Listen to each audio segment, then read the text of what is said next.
جی اگلا ٹاپک ہے ہمارا مسئلہ نمبر 32، دنیا سے محبت اور موت سے نفرت۔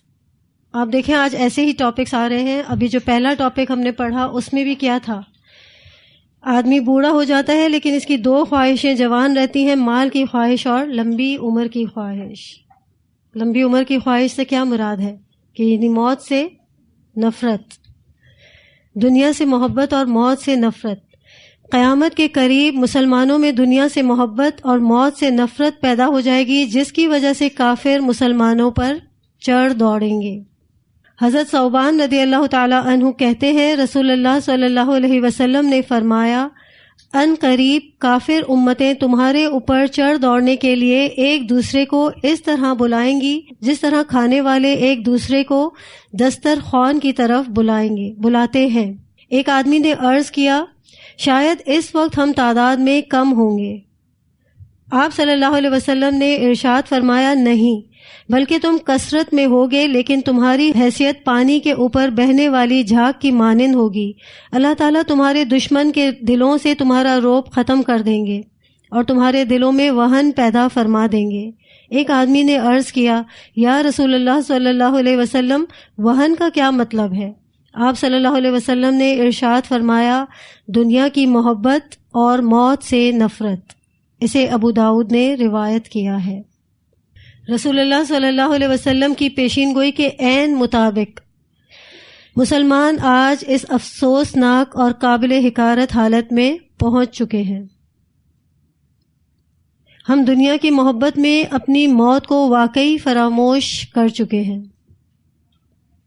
کافر امتیں مسلمانوں پر کیوں ٹوٹ پڑیں گی جبکہ مسلمانوں کی تعداد کم نہیں ہوگی؟ آپ صلی اللہ علیہ وسلم نے کیا فرمایا کہ تعداد میں تم کم نہیں ہوگے، تعداد بھی زیادہ ہوگی، قوت بھی زیادہ ہوگی، اور ہے آج اگر آج ہم اس دور میں دیکھیں تو مسلمانوں کی تعداد بھی زیادہ ہے، قوت بھی زیادہ ہے، مال اور اسباب بھی ہے، مادی قوت بہت زیادہ ہے۔ اب دیکھیں ہوائی جہازیں، توپیں، پیٹرولیم، بہت سارے ذخائر، ٹینک، سب کچھ تو ہیں آج ہمارے پاس، لیکن ان سب کے باوجود مسلمانوں کا وزن نہیں ہے۔ کیا مثال دی ہے؟ مسلمان کیسے ہوں گے؟ جھاگ کے برابر، سمندر پر جھاگ کے برابر۔ مسلمانوں کی حیثیت پانی کے اوپر جھاگ کی طرح ہو گئی ہے آج۔ جھاگ کا وزن نہیں ہوتا۔ ایسی مثال دی ہے آپ صلی اللہ علیہ وسلم نے اس دور میں، آج کے دور کے لیے، کہ مسلمانوں کی تعداد زیادہ ہوگی لیکن سمندر پر جھاگ کے وزن کی برابر وہ ہوں گے۔ جھاگ کا کوئی وزن نہیں ہوتا، بظاہر دیکھنے میں بہت نظر آتا ہے، یعنی بہت پھولی ہوئی ہوتی ہے نا جھاگ سمندر کے اوپر، دیکھنے میں تو نظر آتی ہے لیکن اس کے اندر کوئی صلاحیت نہیں ہوتی اور یہ کسی کام کی نہیں ہوتی۔ تو آپ صلی اللہ علیہ وسلم نے اس جھاگ سے آج کے مسلمانوں کی مثال دی ہے۔ مسلمانوں کی تعداد اور مال اور اسلحے کے باوجود کافروں کے دل میں مسلمانوں کا کوئی خوف، کوئی رعب نہیں ہوگا، وہ مسلمانوں سے ڈریں گے بھی نہیں، اور جس طرح چاہیں گے مسلمانوں کے خلاف سازشیں کریں گے، جس طرح چاہیں گے اپنا آلہ کار مسلمانوں کو بنائیں گے۔ آج ہے ایسا؟ کیا حیثیت ہے مسلمانوں کی؟ کہیں بھی چلے جائیں مسلمان، کوئی حیثیت نہیں۔ اور اس کی وجہ کیا ہے؟ کیونکہ مسلمانوں کو اب دنیا سے محبت اور موت سے نفرت ہو گئی ہے۔ اس حدیث پر اگر ہم غور کریں تو آپ کو نظر آئے گا کہ آج واقعی ہماری یہی حالت ہے، اور آج واقعی کافروں کے آگے مسلمان بالکل گر چکے ہیں۔ آپ صلی اللہ علیہ وسلم نے جو تصویر کھینچی ہے مسلمانوں کی، یہ آج کے دور کی ہے، یہ دور اب آیا ہوا ہے۔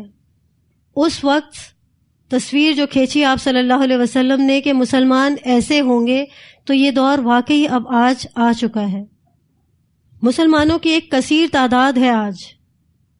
اس زمین پر ہر چوتھا پانچواں آدمی مسلمان ہونے کا دعوے دار ہے، کلمہ پڑھتا ہے، رسول صلی اللہ علیہ وسلم پر ایمان رکھتا ہے۔ آج مسلمانوں کی تعداد بہت زیادہ ہے، کتنے مسلم ممالک ہیں اور کتنے ملکوں کی فوجیں ہیں؟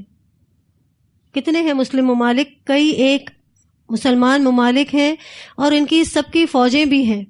تمام ممالک کی اگر فوجوں کو جمع کر لیں تو کتنے ہیں تعداد میں؟ اس کے باوجود کیا ہے، دشمنوں پر یا کافروں پر مسلمانوں کا کوئی رعب نہیں ہوگا، ان کو کوئی خوف ہی نہیں مسلمانوں کا. یعنی مسلمان دنیا کے پیچھے اتنے مگن ہو گئے ہیں، مال کے پیچھے، دولت کے پیچھے، کہ وہ اپنی حیثیت کھو بیٹھے ہیں. اور ایسا نہیں ہے کہ مسلمان کبھی غالب آئے ہی نہیں تھے. آپ تاریخ پڑھ چکے ہیں، سیرہ آپ پڑھ چکے ہیں. ایک مسلمان 10 کافروں پر حاوی تھا. ایسا نہیں ہے کہ مسلمان کبھی غالب آئے ہی نہیں. ان کے پاس اس وقت نہ تعداد تھی نہ اسلحہ تھا، مگر اس کے باوجود غالب آئے، مغلوب نہیں ہوئے. اللہ تعالیٰ نے انہیں فتح عطا کی. اس کی کیا وجہ تھی؟ وجہ یہ تھی کہ ان کی زندگی کا ایک مقصد تھا. ان کو دنیا سے یا مال سے محبت یا پیسے سے محبت نہیں تھی. وہ نام نہاد مسلمان نہیں تھے. لیکن آج ہماری ناکامی کی اور حقیر ہونے کی وجہ یہی ہے کہ ہم کافروں کے زیر اثر دنیا سے محبت میں گرفتار ہو گئے ہیں. آگے بھی آپ ایسے ٹاپکس پڑھیں گے کہ ہم کس طرح سے یہود و نصارہ کی پیروی کر رہے ہیں. ہمارے اندر آرام، سہولت، عیش، گھر، دولت، جائیداد، گاڑیاں، ان کی چاہ بڑھ گئی ہے، جس کی وجہ سے ہم اپنی زندگی کا مقصد کھو بیٹھے ہیں اور بھول گئے ہیں کہ ہماری زندگی کا مقصد کیا تھا، اللہ نے ہمیں کس مقصد کے تحت دنیا میں بھیجا.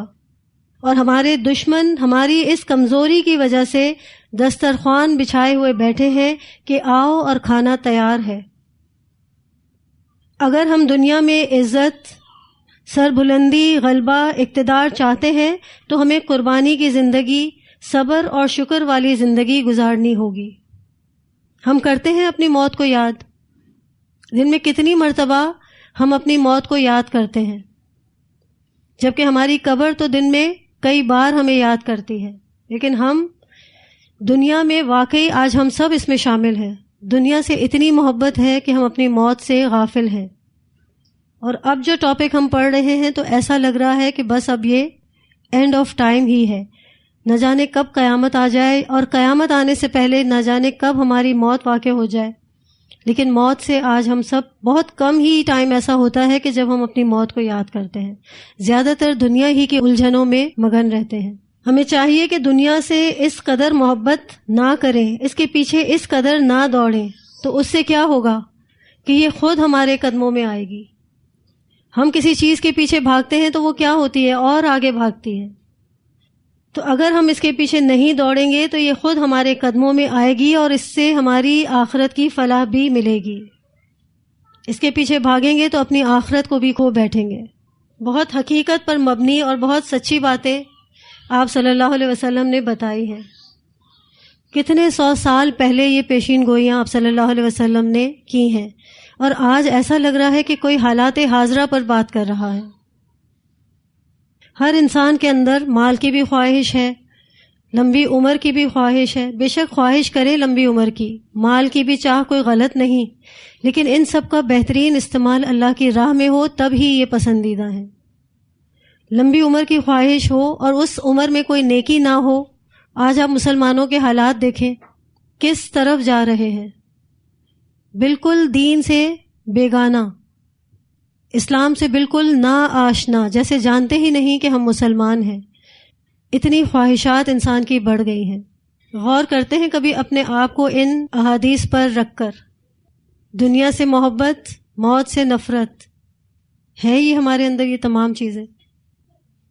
بالکل، بہت اچھی بات کہی آپ نے، بارک اللہ. جو مثال آج ہم نے پڑھی کہ دنیا سے محبت اور موت سے نفرت، تو یہ بالکل اس پر مثال بالکل ٹھیک ہے کہ آج اگر ہم دیکھیں تو اتنی ہمیں موت سے جو نفرت ہے وہ اس حد تک بے حس بنا چکی ہے کہ آج ایک ملک، ہمارا مسلمان ملک، کس حال میں ہے، وہ کس تکلیف سے گزر رہے ہیں اور کس پریشانی کا شکار ہے. ہم وہاں جانے کے لیے تیار کیوں نہیں؟ کیونکہ ہمیں یہ فیل ہو رہا ہے کہ ایسا نہ ہو کہ ہماری موت ان کے ساتھ واقع ہو جائے. حالانکہ وہ موت کیسی موت ہوگی؟